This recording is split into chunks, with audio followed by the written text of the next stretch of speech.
أعوذ بالله السميع العليم من الشيطان الرجيم. بسم الله الرحمن الرحيم. إني أريد أن تبوء باسمي واسمك فتكون من أصحاب النار وذلك جزاء الظالمين. انی اريد، بے شک میں ارادہ کرتا ہوں، ان تبوء، یہ کہ تو لوٹے، بے اسمی و اسمی کا، میرے گناہ اور اپنے گناہ کے ساتھ، فتکون من اصحاب النار، پھر تو ہو جائے آگ والوں میں سے، یعنی جہنم والوں میں سے، وَذَلِكَ جَزَاءُ الظَّالِمِينَ، اور یہ بدلہ ہے ظالموں کا۔ فَطَوَّعَتْ لَهُ نَفْسُهُ، پس آمادہ کیا اس کو اس کے نفس نے، قتل اخیہ، اپنے بھائی کے قتل کرنے پر، فَقَتَلَهُ، پس قتل کیا اس کو، فَأَصْبَحَ، پس ہو گیا، من الخاسرین، نقصان اٹھانے والوں میں سے۔ فَبَعَثَ اللَّهُ، پھر بھیجا اللہ نے، غراباً، ایک کوا، یبحث فی الارض، وہ کھودتا تھا زمین کو، لیریہ، تاکہ وہ دکھلائے، کیف یواری، کہ کیسے وہ چھپائے، سوءۃ اخیہ، اپنے بھائی کی لاش کو، قال، اس نے کہا، یا ویلتیٰ، ہائے افسوس، اعجزت، کہ میں عاجز آ گیا ہوں، ان اکون، اس سے بھی، مثل ھذا الغراب، یہ کہ میں ہوں کوے کی مثل، فاواری، کہ میں چھپا دیتا، سوءۃ اخی، اپنے بھائی کی لاش کو، فاصبح من النادمین، پس وہ ہو گیا شرمندہ ہونے والوں میں سے، پچھتانے والوں میں سے۔ جس طرح کہ آپ نے پچھلی دو آیات میں حضرت آدم علیہ السلام کے دو بیٹوں کا ذکر پڑھا ہے کہ جب قابیل نے حابیل کو قتل کرنے کا ارادہ کیا اور اپنا ہاتھ اس طرف بڑھایا تو اس نے کہا کہ میں تیری طرف تجھے قتل کرنے کے لیے ہاتھ نہیں بڑھاؤں گا۔ وجہ کیا ہے؟ انی اخاف اللہ رب العالمین، کہ میں اپنے رب سے ڈرتا ہوں جو تمام جہانوں کا خالق ہے، پالنے والا ہے۔ انی ارید ان تبوء باسمی و اسمک، اور میں یہ چاہتا ہوں کہ تو میرا گناہ اور اپنا گناہ جو ہے وہ بھی اپنے سر لے لے، فتکون من اصحاب النار، پس تو ہو جائے جہنم والوں میں سے، وَذَلِكَ جَزَاءُ الظَّالِمِينَ، اور یہ سزا ہے، بدلہ ہے ظالموں کا۔ تو جس طرح رسول اللہ صلی اللہ علیہ وسلم کی حدیث ہے، آپ نے فرمایا کہ ظالم کی بھی مدد کرو اور مظلوم کی بھی مدد کرو۔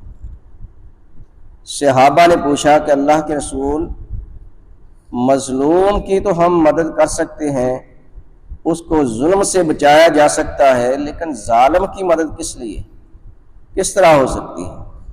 تو آپ نے فرمایا کہ اس کو ظلم سے روکا جائے، یہ ہے اس کی مدد، اس کے ساتھ تعاون، کہ اس کو ظلم سے باز رکھا جائے۔ اور دوسری بات کہ جو حابیل نے کہی کہ جب انسان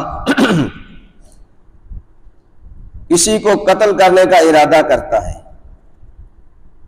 اور اگر مقتول کا بھی ارادہ ہو کہ میرا داؤ چلے تو میں بھی اس کو قتل کروں، تو دونوں گناہگار ہیں، دونوں جہنمی ہیں، کیونکہ دونوں کا ارادہ ایک ہے۔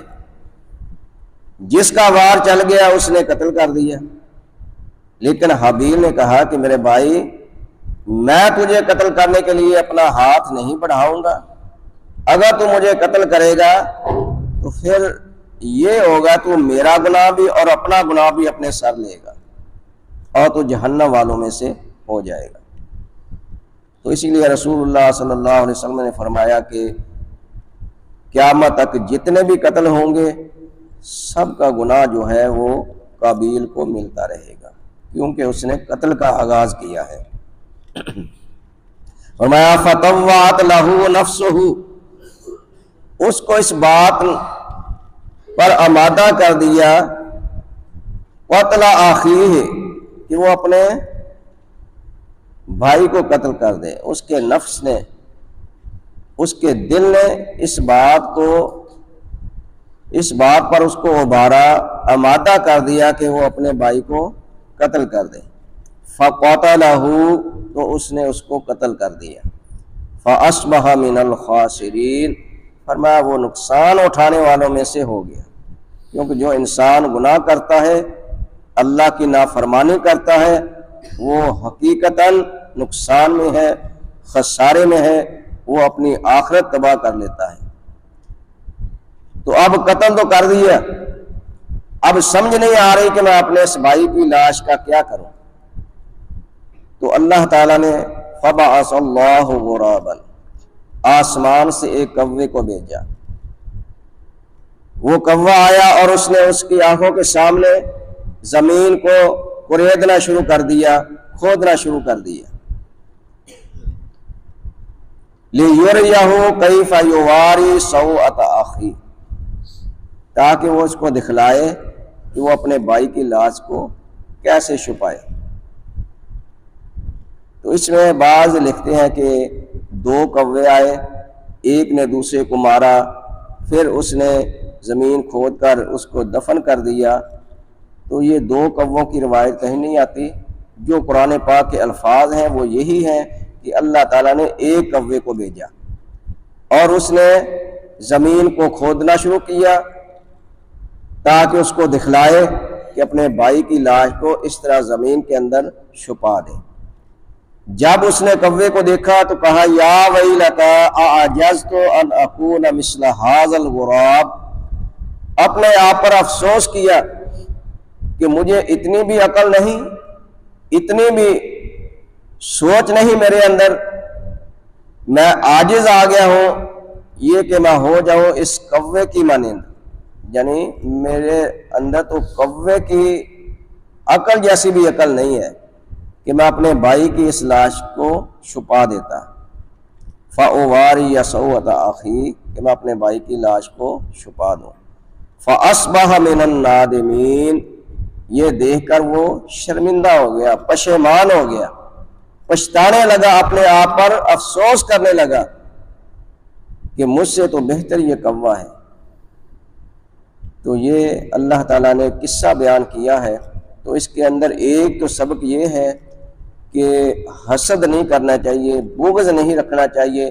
اگر اللہ تعالیٰ کسی کو نعمت عطا کرتا ہے، کسی پہ احسان کرتا ہے تو اس کے ساتھ حسد نہیں کرنا چاہیے۔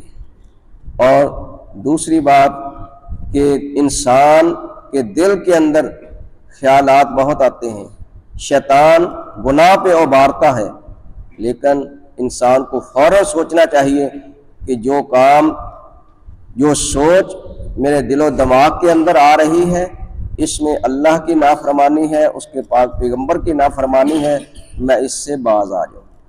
جب انسان یہ سوچے گا تو یقیناً وہ گناہ سے بچ جائے گا۔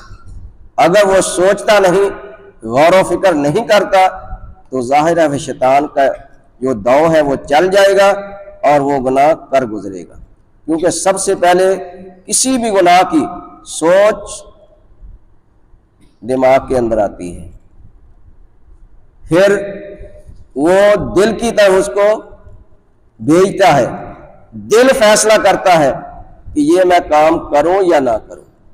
جب دل فیصلہ کر لیتا ہے پھر انسان وہ فیصلہ کر گزرتا ہے۔ تو اس لیے جب سوچ آئے شیطانی سوچ، فوراً اللہ سے پناہ مانگنی چاہیے، اللہ سے دعا کرنی چاہیے کہ اللہ مجھے اس گناہ سے بچا لے۔ پڑھ لیں دوبارہ۔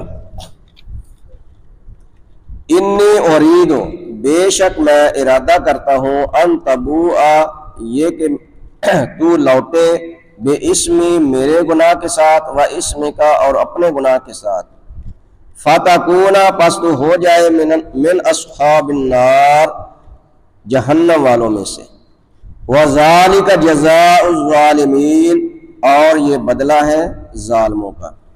فطوعت، پس اس کو آمادہ کیا، نفسہ، اس کے نفس سے، قتل اخیہ، اپنے بھائی کے قتل کرنے پر، فقتلہ، تو اس نے قتل کر دیا اس کو، فاصبح، پس ہو گیا، من الخاسرین، نقصان اٹھانے والوں میں سے۔